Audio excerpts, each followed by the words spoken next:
In the heart of Chicago's Cabrini Green neighborhood, a group of college students huddled together in an abandoned apartment, their faces illuminated only by the dim light of a single flickering candle. The chill of an ill-maintained building sent shivers down their spines, but it was not the cold that stirred the unease in their hearts. It was the dread of the name they were about to summon. Candyman, Jackson, a sociology major with a proclivity for the supernatural, began the story. He held a mirror shard, casting eerie reflections around the dim room. The others leaned in, their curiosity piqued and hearts racing. He's not a simple urban legend, you know. Candyman was a man once named Daniel Robitaille, a son of a slave who had a talent for artistry. Jackson's words hung heavy in the room. But the society was never kind to the likes of him. In love with a white woman, he was persecuted and brutally killed by her father's hired men. They smeared honey over his body, and he was stung to death by bees. Silence fell, the only sound being the wind whistling through the broken window. Jackson cleared his throat.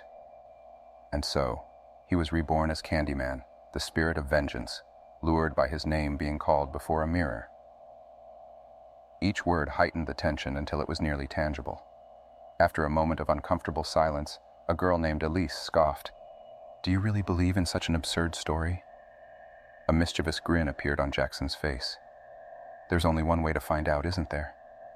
He turned towards the cracked mirror hanging on the wall. "You just need to say his name 5 times while looking into the mirror."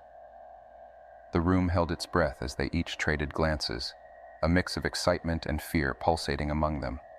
It was Luke, the usually reserved psychology major, who stood up first.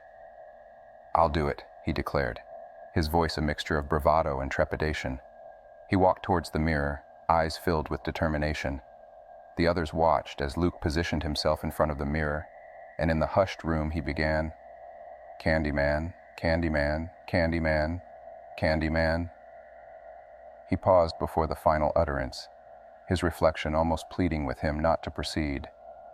But then he broke the silence, his voice echoing in the cold room. "Candyman." Nothing happened. Laughter filled the room as the tension dissipated. They each teased Luke for his shaken demeanor, and one by one they left the room, oblivious to the pair of malicious eyes that had emerged in the mirror's reflection, watching them intently. Candyman had been summoned, and a night of sweet whispers was just beginning. It was the next evening when they gathered again in the same decrepit apartment, this time to mock the previous night's antic. However, their laughter was tainted with an edge of unease. Something was not right. The room felt darker, colder than before. Even the candle seemed to struggle against an invisible chill. Luke hadn't slept well since the ritual, plagued by nightmares of buzzing bees and a man's cruel laughter. He looked haggard, his eyes were wide, and he kept glancing at the mirror. As the evening wore on, he grew increasingly uncomfortable. Suddenly, a loud crash echoed through the room as Luke toppled his chair, backing away from the wall. His eyes were fixed on the mirror, his skin pale. "He's in the mirror," he whispered, his voice shaking. Everyone turned to look at the mirror, but all they saw was their concerned faces reflected in the cracked glass. Laughter filled the room once more, but it was nervous, forced. Luke was just playing along, they thought. He was trying to keep the prank going, except it was no longer a prank for Luke. He was living the nightmare. That night, Elise woke up from a restless sleep, her apartment filled with an ominous silence. She was alone, the city outside her window a silent observer. As she moved to get a drink of water, she caught her reflection in the hallway mirror. Her blood turned to ice when she saw the figure standing behind her in the reflection.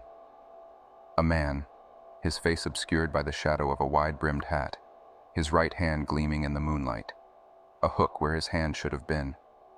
She spun around, heart pounding, but there was no one behind her. She turned back to the mirror and let out a blood-curdling scream. The figure was now closer, his cruel smile revealing rotten teeth. "He's real! Candyman is real!" she screamed, but her voice died in her apartment, unheard. The next day they found her, unresponsive, staring blankly at the mirror in her hallway. Her face was as white as a sheet, her eyes wide with terror. The laughter and jokes had died. The Candyman had stepped out of the mirror's secret and had become their terrifying reality. They were trapped in his honey-sweet whisper, his mirror-bound reign of terror. The tale of Candyman was no longer a tale. It was their waking nightmare. After Elisa's chilling encounter, fear wrapped its cold, unyielding grip around the friends. Each passing day was a nightmare, their nights filled with terrors that should only belong to a bygone era. They were living the cursed life of the Candyman. One of them, Clara, decided to delve deeper into the history of Daniel Robitaille, to unearth the truth behind the Candyman. She spent hours poring over old newspapers and records, her mind filled with the gruesome images of the past. She learnt of his tragic love, his horrific death, and his transformation into the vengeful Candyman. His curse was their curse now, but how were they to break it? Meanwhile, a disturbing pattern emerged. They all began to experience harrowing encounters with the Candyman, always in the dead of night, always reflected in a mirror. Despite the absence of physical harm, each encounter left them more traumatized, their sanity slipping through their fingers like grains of sand. One night, after a particularly horrifying encounter, Jackson ended up at a hospital, muttering incoherently about bees and hooks. "It's the bees," he kept whispering, his eyes vacant. "The bees and the honey." Clara realized with a sinking feeling that they were all spiraling into a vortex of insanity. She remembered a detail from her research, a desperate attempt to contain the Candyman's wrath. "We need to apologize," she told the others. "Show remorse for the sins committed against him." However, remorse was not enough. The haunting did not stop. One night, as Clara sat alone in her apartment, she caught a glimpse of a figure in the mirror. Her heart pounded in her chest as she saw the familiar, terrifying silhouette. The Candyman stood there, his cruel smile as chilling as ever. "I'm sorry," she cried, her voice echoing in the silent room. "We're sorry for what happened to you." His smile only grew wider. He lifted his hooked hand, pointing it at Clara, and then she felt it, a searing pain as if 1,000 bees were stinging her. She screamed, but there was no one to hear her pleas. The Candyman was relentless. Their remorse did not satiate his anger. Their fear only fueled his wrath. The students were in the midst of a honeyed curse, the Candyman's taste for vengeance far from over. The true terror of the Candyman's curse had just begun. As Clara's agonizing screams echoed into the night, the terrifying reality of their situation set in even deeper. They were not dealing with a mere figment of urban legend, but a malevolent force born of pain, anguish, and a hunger for revenge. Luke, once the skeptic, became obsessed with the mirrors. His apartment was filled with them, each one an entryway for the Candyman to penetrate his world. Yet, he couldn't bring himself to get rid of them. Every reflection became a game of Russian roulette, every glance a step closer to madness. Clara's terrifying encounter only fueled his obsession. He was not only consumed by fear, but also by guilt. His initial bravado had brought this curse upon them, he thought. He was the one who summoned the Candyman. His was the voice that had echoed in the dimly lit room that fateful night. One evening, in his mirror-filled apartment, Luke stood before the largest mirror. The room was silent except for the monotonous dripping of a leaky faucet. He stared at his reflection, his fear now replaced with an eerie resolve. He was ready to face his fate. In the cold glass, he saw him. The Candyman was there, a chilling smirk on his face. His right hand rose, the silver hook gleaming ominously. Luke felt a cold wind whip around him, the room filling with the deafening sound of buzzing bees. The pain was immediate and intense. His screams filled the room, his body writhing in agony as he fell to his knees. The buzzing grew louder, drowning out his cries. His vision blurred, but he could see the Candyman in the mirror, his cruel laughter resounding in Luke's mind. The following morning, when his friends found him, his apartment was eerily silent. Luke was on the floor, his body eerily still, his skin marked with red, swollen welts. But it was his face that sent chills down their spines. His eyes were wide open, a look of pure terror etched onto his features, his mouth twisted in an eternal scream. The sight of Luke's lifeless body was a grim reminder of their impending doom. They were caught in a deadly game with the Candyman, their lives teetering on the edge of his shiny hook. As the blood-soaked bees buzzed in their ears, the terror of the Candyman's curse had never been more real, more horrifying. With the horrific demise of Luke, the remaining friends were left grappling with their encroaching doom. Their lives were no longer their own, now bound to the malevolent spirit they had unwittingly summoned. The gruesome sight of Luke's corpse, etched with the Candyman's mark, was a stark reminder of their impending fate. Elise, once a skeptic, now trembled at her own reflection. The mirrors, once mundane objects, became windows to a world of terror.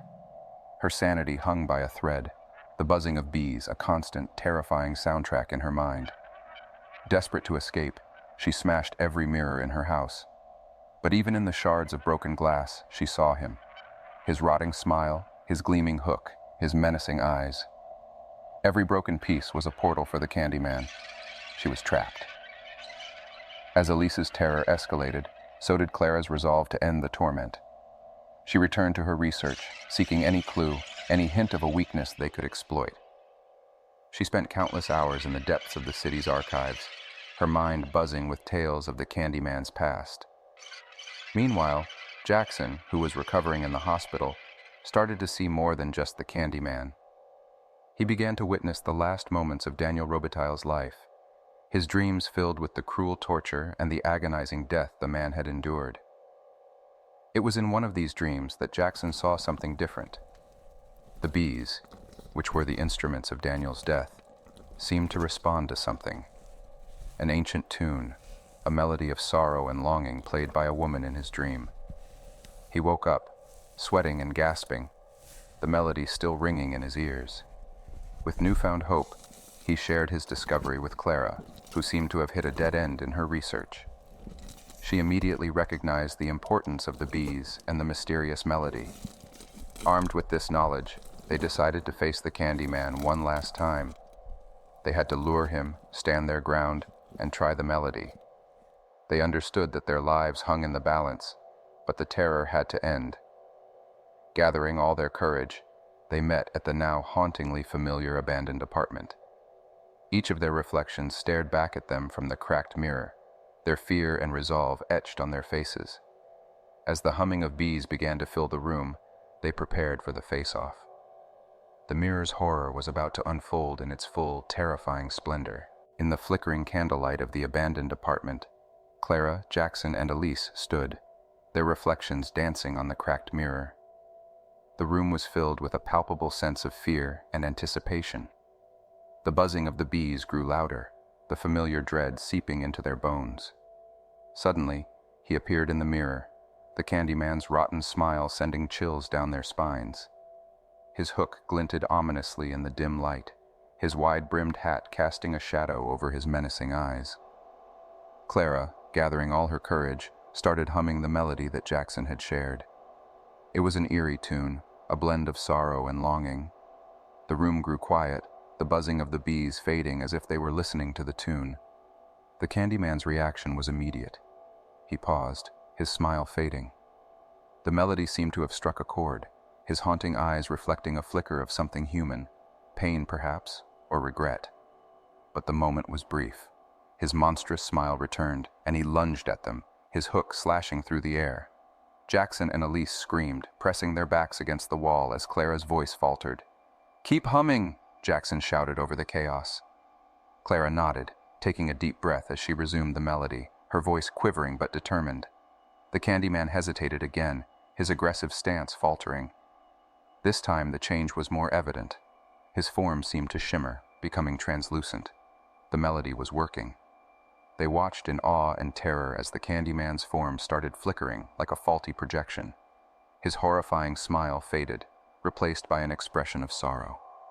The bees that always accompanied him grew still, their buzzing silenced by the haunting melody. And then, he was gone. The mirror once again only reflected their terrified faces. No trace of the Candyman. The apartment was silent except for the last strains of Clara's melody echoing off the walls. They sighed in relief, their bodies slumping against the wall.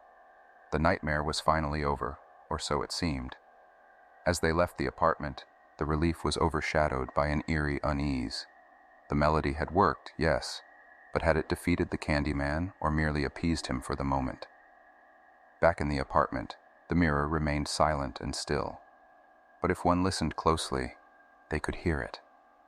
A faint buzzing, a whispering echo of a cruel laughter. The Candyman may have disappeared, but the mirror, it seemed, was far from empty. The melody of redemption had brought them respite, but for how long, they couldn't be sure. After all, the Candyman was born from an act of cruelty, his existence sustained by the fear he invoked. And fear, as they had come to learn, was not easily silenced. It lingered, like the quiet whisper of bees in the dark, awaiting its moment to rise again.